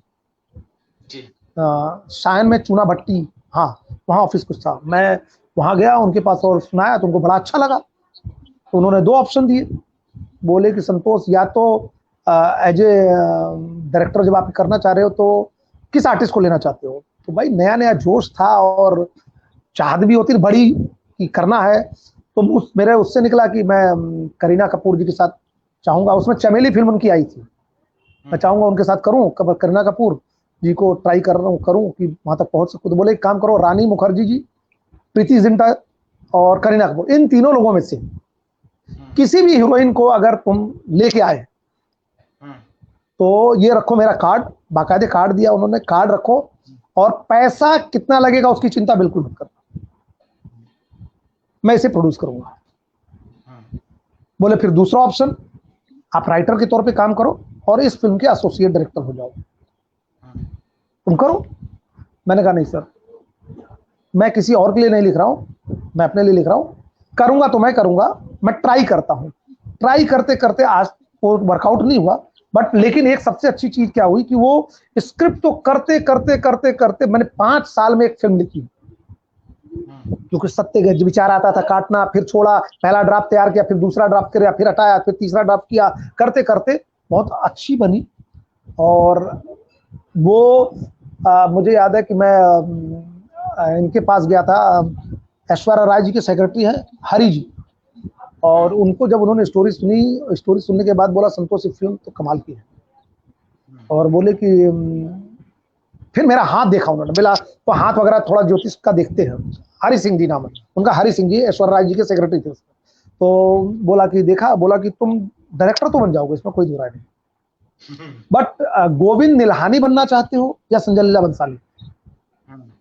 मैंने कहा सर मैं संतोष मिश्रा बनना चाहता हूँ, बस मैं अपना अपना फ्लेवर वो बचाता हूँ। बोले ये कॉन्फिडेंस बरकरार रखना, और उन्होंने सजेशन दिया कि या तो इसको किसी बड़े आर्टिस्ट के साथ करना, या तो किसी वेल नोन प्रोडक्शन हाउस के साथ करना।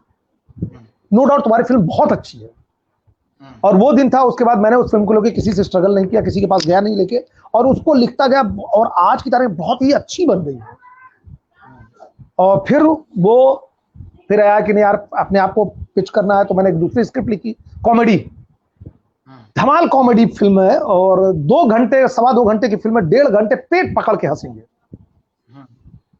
और तैयारी अपनी राइटिंग वर्क तैयारी है वो फिल्म, और उसके बाद एक और फिल्म की, लेकिन एक जो अभी लास्ट फिल्म जो की है वो इस समय के लिए और बेसिक बहुत ही प्यारी फिल्म है, और वो भगवान ने चाहा और तो शायद अगले साल हम फ्लोर पे जाएंगे, ऊपर वाले ने चाहा तो उस फिल्म को लेकर, और काफ़ी कुछ चीज़ें वर्कआउट हो गई, लॉकडाउन की वजह से हम थोड़ा रुक गए, तो वो एज ए राइटर डायरेक्टर बहुत ही प्यारी फिल्म है, और लोगों को बहुत पसंद आएगी। और अभी तक उस फ्लेवर में, उस रियलिस्टिक जोन में, उस तरह के संवाद अदायगी में, और उस तरह के स्क्रीन प्ले में, ये बोल सकता हूँ बहुत ही कम फिल्म आपको देखने को मिलेगी, उस जोन की फिल्म है। और उसमें as an actor, as an director, as a camera work, और मतलब सबके लिए फुल स्कोप है। अब होप सो, देखते हैं, टचवुड, भगवान करे वो अच्छा वर्कआउट हो जाए, और देखते हैं। नहीं जरूर होगा, आपको ढेर सारा बेस्ट ऑफ लक कि वो जल्दी से हो जाए वर्कआउट और आपकी फिल्म आए, हम सब देखें। बिल्कुल बिल्कुल, अभी वेब सीरीज भी चल रहा है, मैं अपनी वेब सीरीज भी कर रहा हूँ, वेब सीरीज भी मैंने लिखी है, और बहुत जल्दी शायद वो वेब सीरीज भी मैं करने वाला हूँ, वो भी हो सकता है, बहुत अच्छी पॉजिटिव बातें हो रही हैं, और वो भी वेब सीरीज और फिल्म दोनों वर्कआउट हो सकते हैं, चांस बहुत जल्दी। जी, सुनील मिश्रा जी का एक प्रश्न है कि सर कोई ऐसा इंसिडेंट जो आप शेयर करना चाहते हो for new actor? New actor से मैं अभी खास बताऊं तो मैं अभी कुछ दिन पहले ही क्राइम अलर्ट डायरेक्ट कर रहा था, और उसमें main one of the lead character में एक एक्टर की कास्टिंग हुई थी, और लिटरली बताऊं कि मतलब एक्टिंग करने आ रहे हैं लेकिन तैयारी नहीं करते हैं, अपने बॉडी लैंग्वेज पे, अपने डायलॉग्स पर सोचते भी नहीं है। प्रॉब्लम तो सबसे बड़ी ये है, न्यू एक्टर्स जो बहुत सारे अभी आ रहे हैं, सेट पर या तो मोबाइल में लगे जाते हैं, या तो अपने एटीट्यूड में होते हैं, और फेसबुक पे होते हैं, बट स्क्रिप्ट पर वो ध्यान ही नहीं देते हैं। जब डायलॉग उनको आता है तो देखते हैं, उसका सेट पर याद करते हैं, या फिर उनको डायरेक्टर बताएगा, एक्टर बताओ क्या नाम है, असिस्टेंट बताता है, तो उस पर समझना। डायलॉग याद कर लेने से चीजें नहीं निकलती हैं। मेरा कैरेक्टर क्या है, मेरा एटीट्यूड क्या है उसमें, मैं किस एक्टर के सामने खड़ा हूं, मैं किसको क्यों बोल रहा हूं, इसका मेरा पर्पस क्या है बोलने का, मेरा अंदाज क्या होगा इससे, मुझे रिएक्ट क्या करना है, मैं अपने जेस्चर से रिएक्ट करूं, या अपने चेहरे से रिएक्ट करूं, या अपने आंखों से रिएक्ट करूं। ये वर्क करेंगे ना तो उनके लिए बहुत अच्छा होगा। ये करते ही नहीं है, प्रॉब्लम मैंने बहुत सारा देखा है। उसमें एज एन डायरेक्टर हमको बहुत मेहनत करनी पड़ती है ये मैं अपना करता हूँ, मैं दूसरे की बात नहीं, मुझे पता है, मैं अपना करता हूँ, क्योंकि मुझे लगता है कि अगर वो करके आएंगे तो समय बचेगा, तो जो अच्छा काम डायरेक्टर करना चाहता है और भी अच्छा कर सकता है। तो एज एन एक्टर वो सारी डिटेलिंग कम से कम जब सेट पे हो, अपने काम के प्रति ईमानदार तो रहो भाई। रोज सबको काम नहीं मिलता इस इंडस्ट्री में, बहुत किस्मत वाले हैं जो 30 दिन बिजी हैं। तो मैं नए एक्टर को लिटरली बोलना चाहता हूं कि ऊपर वाले भगवान का धन्यवाद करो, काम मिला है तो काम को आशीर्वाद समझकर और अपना जुनून समझकर उसको एक्सेप्ट करो, और उसका जो तहे दिल से जितनी आपकी समझ है उसको उपयोग करो, और नहीं आता है तो पूछो, जिससे कि आप बेटर एक्टर के रूप में तैयार हो सकें, न कि सिर्फ आ गए और चल गया, काम चल नहीं। तो बहुत सारे ऐसे एक्टर और जो चल रहे हैं, सदियों से चल रहे हैं और कर रहे हैं वैसे ही, लेकिन कुछ लोग आते हैं कमाल करते हैं, क्योंकि वो डिटेलिंग पे काम करते हैं। तो नए एक्टर के लिए यही है कि सीरियस होकर पूरी सेट पर, किसी भी सेट पर जाए तो वहां पर अपना पूरा 100% दे, न कि किसी के भरोसे रहे। बिल्कुल बिल्कुल, अपना 100% तो देना ही पड़ेगा एक्टर को, तभी तो बात बनेगी, नहीं तो फिर एक नहीं, एक रूल उससे उनके लिए बहुत सारे बना हुआ लोगों है को जो, प्रॉब्लम आती है। हाँ बोलिए। एक रूल उनके लिए बना है जो उनका सेल्फ है, उसके बाद उनको दूसरा रूल नहीं मिलेगा अगर तैयारी नहीं नहीं, करेंगे। वही प्रॉब्लम है। यस, वही प्रॉब्लम है। क्या होता है कि प्रोड्यूसर्स, डायरेक्टर क्या होता है, कुछ नहीं, उनको रिएक्ट नहीं करते। कई बार कुछ लोग रिएक्ट करते, कुछ लोग नहीं रिएक्ट करते। कई बार होता है यार क्या किसको लेके आ गए यार, कई बार कहते हैं यार अच्छा ठीक है, नहीं जमा नहीं। कई बार क्या होता है कि वो गड़बड़ करते हैं और क्वेश्चन में आ जाता है डायरेक्टर, जी क्योंकि अरे क्या करवा रहा है यार, कैसा करवा, डायरेक्टर ऐसा ही नहीं है। अरे लिमिटेशन है उसकी, चीजें नहीं बन रही हैं, और डायरेक्टर के पास लिमिटेशन समय का है, वो कैसे सब कुछ करे हो। कई डायरेक्टर को पता ही नहीं है, कई डायरेक्टर को जो जिसको पता है उसके पास अपनी लिमिटेशन है, जी और कई डायरेक्टर अपनी डिटेलिंग में जाते ही नहीं है, छोड़ो ना, जान दो क्या करना है। जी तो वही आ जाता है कि हम किस तरह का काम करना चाहते हैं, हम किस जोन में जाना चाहते हैं, किस तरह का एक्टर बनना है, किस तरह का डायरेक्टर बनना है, उसके ऊपर सारा चीज डिपेंड करता है। बिल्कुल बिल्कुल। अभी तो आप मतलब पूरी तरह से फिल्म सीरियल में रमे हुए हैं, तो क्या आपका कभी मन करता है कि मौका मिले तो थिएटर भी करूं और थिएटर के लिए भी एक नाटक लिखूं? क्योंकि टाइम मिलना बड़ा हाँ। मुश्किल होता है, यहाँ मन की बात हो सकती है। नहीं, मैंने एक प्ले, मुझे याद है कि एक प्ले मैंने लिखा है, और वो मुंबई आने से पहले ही लगभग मैंने लिखा था। बट वो मुझे वही बोला ना कि मुझे लिखने की चीजें नहीं पता थी। बट मैंने जी 1.5 इंच ऊपर, हाँ 1.5 इंच ऊपर निर्मल वर्मा जी का प्ले है ना, हाँ जी जी बिल्कुल बिल्कुल वो बिल्कुल। क्योंकि as a actor solo performer मैं करने वाला था, वो नहीं कर पाया इत्तेफाक से, लेकिन उसको पढ़ने के बाद मुझे एक मोटिवेशन मिला और मैंने एक प्ले लिखा, और उसका नाम मैंने दिया था दौड़, या जी आज की भाषा में कहते हैं रफ्तार, समझ सकते हैं। और बहुत ही अच्छा एक एक्टर की जर्नी है, और बहुत ही अच्छा प्ले है, उसको लिखा है, सिर्फ एक ही लिखा है प्ले। और बाकी जो फिल्म और सीरियल्स अपने लिए, दूसरे के लिए अभी नहीं लिखा है, लेकिन एक चीजें अभी वर्कआउट होंगी शायद, कुछ लोगों से बातचीत हो रही है, वो करूंगा। बट लेकिन है कि प्ले के पॉइंट ऑफ व्यू से सिर्फ एक लिखा है, और मैं चाहता हूँ उसका मंचन करें, देखते कब वर्कआउट होता है, किसके साथ क्या होता है, कभी एक्चुअली वो टाइम मौका निकाल लगेगा पाना तो। बहुत मुश्किल होता है बॉम्बे में, क्योंकि हाँ। अपने शेड्यूल में आदमी रमा होता है। इसीलिए मैंने एक प्रश्न किया कि मतलब इतने बिजी शेड्यूल से थिएटर के लिए टाइम निकालना क्या हो सोच पाते हैं आप उस दिशा में कभी? नहीं होता है, सच्चाई बोलूं तो मेरे मेरे जहन में एक प्ले है, और मैं उसे करना चाहता हूं बहुत पहले से, बट वो नहीं मिला है। बल्कि एक दिन सेट पे था तो प्रोड्यूसर के साथ डिस्कस भी हुआ, तो उन्होंने बोला, मैंने जैसे वो कुछ आर्टिस्ट भी थे, और मैंने जब उसका रूप बताया, सखाराम बाइंडर हम्म, प्ले का नाम, तो मैंने जो इंटरप्रिटेशन दिया तो उनको बहुत पसंद आया। बोले संतोष जी इस रूप में दिखाना चाहते, मैंने कहा चीजें वही रहेंगी, लेकिन आज के उसको उसमें उपयोग में कैसे किया जा सकता है। सखाराम क्या होगा, लक्ष्मी क्या होंगी, चंपा क्या होगा होंगी, दाऊद जो है वो कैसे होंगे। तो वो प्ले कभी ऐसा संयोग बना और अवसर किसी ने दिया कि भाई आप करिए, तो मैं वो हम्म, एज ए डायरेक्टर उसको करना चाहूंगा। और बाकी देखते हैं समय।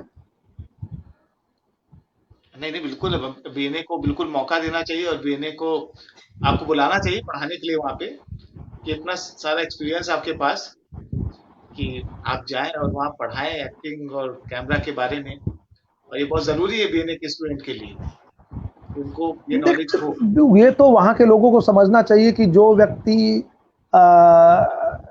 कहता है ना कि कितनी काम कर रहा, काम के साथ साथ कितनी समझ रखता है। जी। और उसको जो मैंने एक चीज सीखा था अनामिका हक्सर जी से, और जी। अगर कहा जाए तो प्रवीर गुहा जी से, कि कहते हैं ना कि आप अभिनय को जितना लोगों के अंदर टच कर जाओ, जी।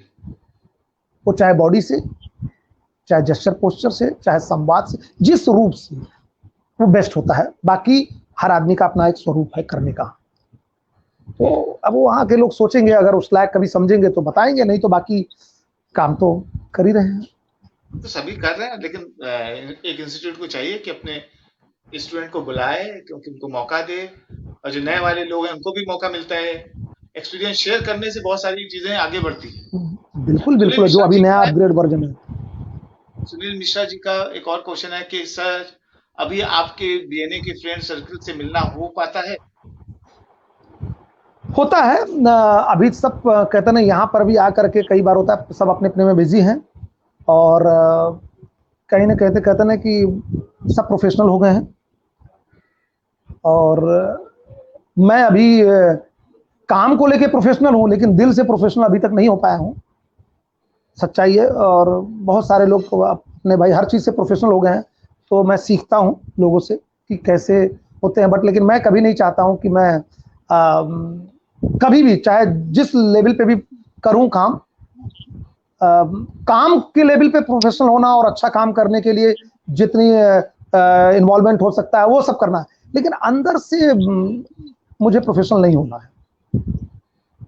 ये मेरा क्यों, अपना मतलब है। ऐसा क्यों लग रहा है कि अंदर से प्रोफेशनल होने पे संबंधों में दरार आ जाती है? ऐसा क्यों, मतलब आप नहीं सोचते हैं? मतलब क्या होता है, उसमें दिखावटीपन बहुत आता है। मैंने महसूस किया है कि किससे दिखा रहे हैं यार हम। मैं महसूस, बहुत सारे लोगों, जो बहुत अच्छे से लोग एक दूसरे को जानते हैं, बल्कि मैंने महसूस किया है कि जो आपको कम जानता है वो आपको, आपके काम को वैल्यू क्रिएट देता है, आपको सराहता है, आपको सम्मान देता है, और आप उसके साथ बार बार काम करते हैं। हम्म।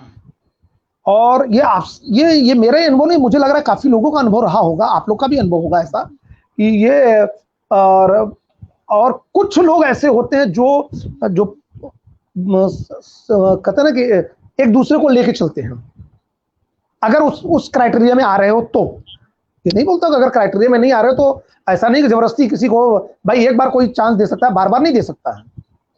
जी। बट पॉइंट वही आ जाता है कि कम से कम समझ और विचारों से और सोच से और काम से लेकर, क्योंकि इस कहते हैं, बोलते हैं मुंबई, और कब किसकी किस्मत कब बदल जाए किसी को नहीं पता है, क्योंकि काम तो सभी कर ही रहे हैं। और ये सच्चाई है, स्पॉट दादा जो खाना खिलाते तो प्रोड्यूसर बन जाते हैं, और जो प्रोड्यूसर हैं कई बार वो बहुत नीचे चले जाते हैं, क्योंकि उस समय किसी का कोई नहीं जानता, क्योंकि ऊपर वाले ने कुछ तो लिखा है किसी की डेस्टिनी में। तो कम से कम अपना व्यवहार तो सही रखें, अपना बिल्कुल। काम तो सही रखें, बाकी तो ऊपर वाला जानता है। तो अपने कर्म के बल पर हम जो कर सकते हैं करें, और अपना व्यवहार वो बहुत इंपॉर्टेंट है, और फेक व्यवहार न करें, कोई भी हो, चाहे मैं हूं चाहे कोई भी हो, ये मुझे फील होता है। तो ये सब, और बहुत सारे एक्टर आज भी देखिए, बहुत सारे एक्टर्स हैं जो पुराने लोगों को बहुत साथ में लेके चलते हैं, आज भी उनको बड़ा सुकून मिलता है जब वो अकेले होते हैं तो उनके साथ बैठते हैं, अच्छा लगता है उनको। तो वो तो पर्सनल फीलिंग की बात है, तो हर आदमी का इसलिए किसी के ऊपर लागू नहीं होता। जो कैसे सोचता है, उसकी अपब्रिंगिंग कैसी हुई है, उसका बैकग्राउंड कैसा रहा है, वो कैसा सोच रहा है, तो उस तरह से उसका असर चीजों में भी दिखता है आगे चल करके। शुरुआत में हो सकता है ना दिखे, लेकिन बाद में चल करके उसकी छवि कहीं ना कहीं उसके काम पे दिखती है। नहीं नहीं, बिल्कुल सही बात है। वैसे हमें बीएनए में हमारे सीनियर बोलते भी थे कि ये ऐसा आर्ट है जिसमें लोगों को साथ लेके चलना ही पड़ेगा, क्योंकि इंडिविजुअल आर्ट नहीं है। इसमें बिल्कुल नहीं बहुत है। लोगों का, लोगों के मिलने से ही एक प्ले, एक फिल्म, सीरीज या वेब सीरीज बनती है, तो लोगों को बिल्कुल जोड़ना है ही पड़ेगा। भाई। मिनिमम अगर बोला जाए, कम मिनिमम टीम बनती 50 की, एकदम छोटा बजट होता है तो। नहीं तो 100, 125, 150 लोग लगभग एक बेसिक टीम में होते हैं। तो 100, 150 लोग या 125 लोग या 75 लोग सब जुड़ते तभी कुछ होता है। बिल्कुल। अब वो इसीलिए बोला था टीम वर्क। अब उसमें आ जाता है कि आप कैसे लोगों को लेके चलते। मेरे कुछ प्रोड्यूसर्स इतने अच्छे हैं जिनके साथ मैं बहुत अच्छे संबंध है, बहुत अच्छा काम करते हैं, और जब भी वो करते हैं तो मुझको बोलते हैं संतोष मिश्रा करेंगे। तो वही चीज है ना कि बात होती है कि एक चीज मैंने अनुभव किया है, और बहुत सारे लोग, बहुत सारे एक्टरों ने भी कहा है, मैं कई बार ये सोचता था आखिर ऐसा कैसे कर लेते हैं यार वो लोग, ऐसे ऐसे कैसे हो जाते हैं कि शुरू में स्ट्रगल करते हैं और बहुत सारे सर्किल होती है दोस्तों की, और जब बड़े हो जाते हैं तो वो भूल क्यों जाते हैं, या फिर इस तरह से समय क्यों नहीं देते, या फिर ऐसा क्यों होता है। तो मुझे ये मेरे अंदर भी क्वेश्चन था, और मैं खुद महसूस कर रहा हूं आज खुद की आखिर ऐसा मुझे जवाब अब मिल रहा है कि आखिर वो ऐसा क्यों, क्योंकि वो बेचारे इतने अपने लोगों से ही प्रताड़ित हो चुके होते हैं, कई बार इमोशनली ही सही। कई बार जब उनको काम की जरूरत होती है और वो सामने वाले को बोलते हैं भाई काम दो, और वो उस लायक है कि वो काम दे सकते हैं और उससे उन पर बहुत ज्यादा फर्क नहीं पड़ेगा, और वो कहता है भाई एक चांस तो दो, और वो चांस नहीं देते हैं। लेकिन ऊपर वाला भी तो है कोई, बिल्कुल। काम कर रहा है तो कोई ना कोई तो चांस देगा। जब वो चांस ले करके वो आगे बढ़ जाता है और अपनी उपलब्धि हासिल कर लेता है, फिर अगर वो जो जिसने चांस नहीं दिया कोई और उसकी बुराई करता है, क्या उसको बुराई करने का हक है? और उसका दिल, जो उसने मेहनत किया है और उसने जिस दर्द में उससे काम मांगा, उसको नहीं पता है ना। उसकी स्थितियों में जाकर तो देखो बेचारा वो कैसे परेशान रहा होगा। क्या क्या हो सकता है, क्या उसके अंदर टैलेंट की कमी नहीं हो सकता, समय नहीं आया, कुछ भी हो सकता है यो। लेकिन अगर उसके अंदर क्षमता थी तभी तो दूसरे ने मौका दिया, और वो सिद्ध कर गया, और फिर उसके बाद उसका रास्ता खुल गया। तो फिर क्या आपको क्या लगता है कि वो आपको वो वैल्यू देगा? बिल्कुल। मुझे समझ में अब आता है वाकई, जब मैं कई लोगों की जीवनी पढ़ता हूं या फिर बहुत सारे एक्टर को देखता हूं, मुझे वाकई लगता है कि नहीं यार, ये लोग वाकई वहां तक डिजर्व करते, क्योंकि इन्होंने मेहनत किया है। ये लोग इमोशनल टॉर्चर हुए हैं बहुत सारे लोगों से। तो वो उसमें हम लोग की भी उस जर्नी से हम भी कई बार गुजरे हैं, गुजर रहे हैं, या फिर कुछ लोग हैं, जो भी है चीजें, बहुत सारी चीजें हैं। तो समय का तकाजा, ऊपर बढ़ते रहो, अपना मेहनत करते रहो, किसी के बारे में बुरा नहीं सोचना है। सब भगवान कृपा से जहां है सब अच्छे से काम करें, जो भी हो, दोस्त यार मित्र साथ के, जो हम काम नहीं भी किए हैं जिसके साथ, वो भी। और बाकी अपना बेस्ट देते रहें, और मैं अपना बेस्ट देता रहूं। बाकी यही मेरी हमेशा से इच्छा रहती है, और लगातार काम को लेकर मैं इसी चीज को ध्यान देता हूं। बाकी फालतू चीजों में मेरा फोकस ही नहीं। नहीं, आदमी को हमेशा पॉजिटिव होना चाहिए और दूसरे इंसान के लिए अच्छे काम करने चाहिए, बस यही मेरा भी सोचना है कि आप सबके बारे में अच्छा सोचो। बाकी किसी का नसीब कोई लेके नहीं बैठा है, बाकी तो ऊपर वाला डिसाइड करेगा। बस बस बस किसको क्या देना है, कब देना है, कैसे देना है, कौन सा देना है। हो सकता है बहुत कुछ देने वाला हो किसी को, लेकिन वो टाइम दे रहा है क्योंकि वो आपको तैयार करवा रहा हो।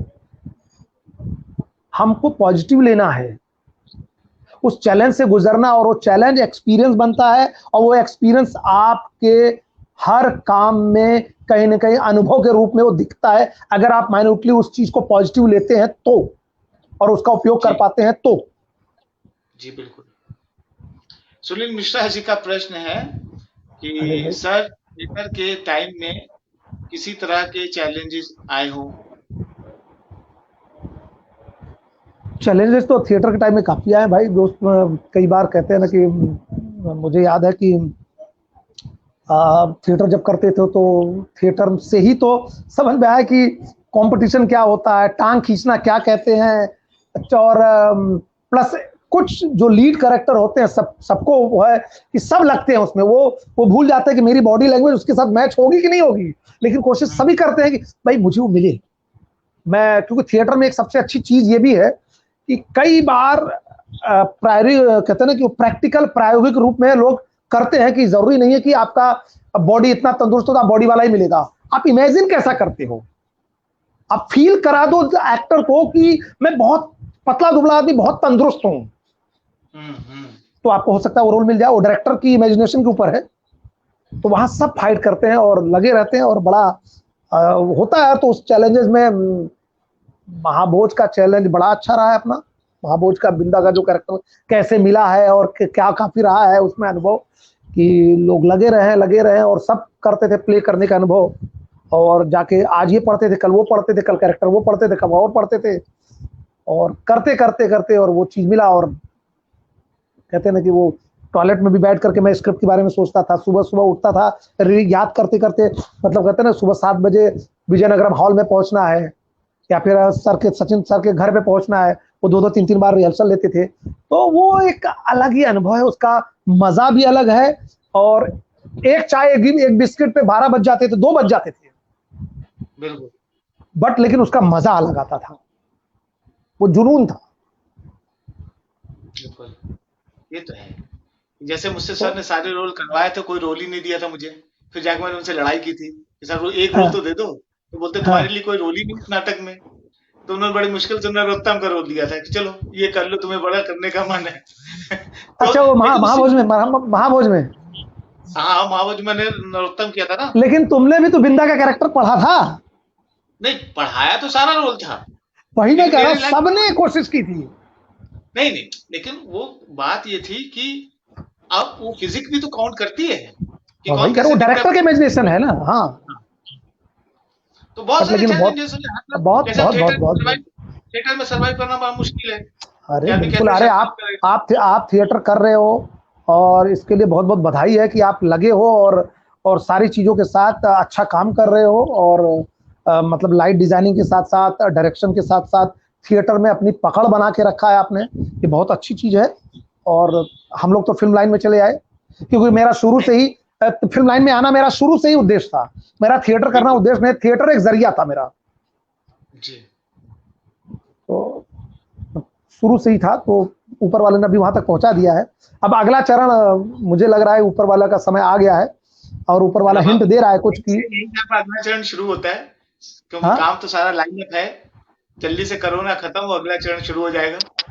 बिल्कुल बिल्कुल हाँ? बिल्कुल है, और होप सो। आपको ढेर सारा बेस्ट ऑफ लक। और आज आपसे बात करके सच में बहुत मजा आया, क्योंकि धन्यवाद। बहुत कम बात होती है फिल्मों के ऊपर, ज्यादा थिएटर के ऊपर, डांस के ऊपर, लेकिन मुझे लगता है कि नाटक वो विद्या है जिसमें हर चीज का समावेश है। तो बिल्कुल हमें बिल्कुल ना हमसे फिल्म अलग है, ना हमसे सीरियल अलग है, क्योंकि सब कहीं ना कहीं एक दूसरे से जुड़े हुए हैं। हम उसको बिल्कुल अलग करके नहीं देखना चाहिए। सबको ज्वाइन करके देखें तो शायद हम बहुत रिच होते हैं, अमीर होते हैं। और बिल्कुल सही। ज्ञान की अमीरी में कोई भेदभाव नहीं रखना चाहिए। तो सच में बहुत मजा आया, नई नई जानकारी मिली मुझे आपसे। मुझे भी बहुत अच्छा लगा कि किसी ने मुझसे इस तरह की चीजें, जो पुरानी चीजें ताजा करवाई, और कुछ इमोशनल पहलू भी बुलवा लिए। ये नहीं, ये उसके लिए बहुत बहुत धन्यवाद। और सबके लिए बेस्ट विशेष है मेरी, कि जो भी अपने फिल्म लाइन में अपने मित्र, अपने जिसके साथ मैं काम कर रहा हूँ, या जिसके साथ आप काम कर रहे हैं, सबको अच्छा काम करें और सुरक्षित रहें, और बी पॉजिटिव रहें। चाहे जो जैसा आपके साथ कर रहा हो, कोई दिक्कत नहीं, बट जी आप हमेशा अच्छा ही सोचो उसके बारे में। बाकी फिर ऊपर वाला है ना, और इससे बहुत एनर्जी मिलती है। और बिल्कुल उसको जो बिल्कुल। भी चीज हो रही है उसको आप अपने काम में डाल दो ना, उसको डाइवर्ट कर दो। मतलब ये वही मेरा एक, है। नहीं नहीं, वही एक जरिया है जी कि आपको पॉजिटिव बना रखेगा।